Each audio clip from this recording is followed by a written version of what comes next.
அனைவருக்கும் வணக்கம். இப்போ நம்ம இந்த வீடியோவில் வந்து 11th ஸ்டாண்டர்ட் மேக்ஸுக்கான இம்பார்ட்டன்ட் கொஸ்டின்ஸ் தான் வந்து பார்க்க போகிறோம். Quarterly எக்ஸாமுக்கான questions. யூனிட் 1ல் பார்த்தீங்கன்னா எக்ஸாம்பிள் எக்ஸசைஸ் கொடுத்துருக்காங்களா, என்னென்ன எக்ஸாம்பிள் பார்த்துக்கோங்க.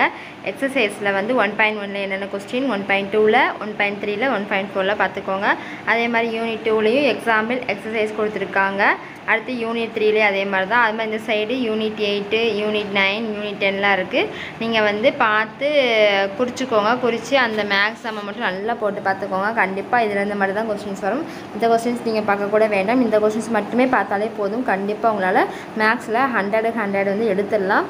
ஸோ அடுத்து வந்து 1 வேர்ட்ஸும் படிச்சுக்கோங்க. அது 1 வேர்ட்ஸ் ரொம்ப முக்கியம். ஸ்லோ நேரஸ் எல்லாமே இதில் இருக்க 5 மார்க்ஸ் 2 மார்க்ஸ் எல்லாமே பார்த்தாலே போதும். கண்டிப்பாக உங்களால் நல்ல மார்க்ஸ் எடுக்க முடியும். ஸோ இதில் இருக்க எந்த கொஸ்டினுமே ஒமிட் பண்ணிடாதீங்க.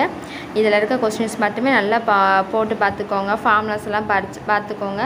எந்தெந்த கொஸ்டினுக்கு எந்த ஃபார்முலா வரும், எப்படி கேட்டால் எந்த மாடலில் செய்யணும், எல்லாம் நீங்கள் போட்டு பார்த்தா தான் உங்களுக்கு வந்து மேக்ஸ் வந்து ஈஸியாக வரும். நீங்கள் சும்மா பார்த்தீங்கன்னா உங்களுக்கு வந்து பார்க்கும்போது நல்லா புரியும். ஆனால் நீங்கள் செய்யும்போது வந்து எப்படி அடித்தோம், நம்ம எந்த ஃபார்முலா வரும் அப்படின்னு சொல்லி உங்களுக்கு மறந்து போயிடும். ஆனால் நீங்கள் போட்டு பார்த்தீங்கன்னா உங்களுக்கு அப்படியே ஸ்டெப் பை ஸ்டெப் அப்படியே ஈஸியாக நீங்கள் எக்ஸாம் எழுதும்போது ரொம்ப ஈஸியாக அப்படியே வந்துக்கிட்டே இருக்கும்.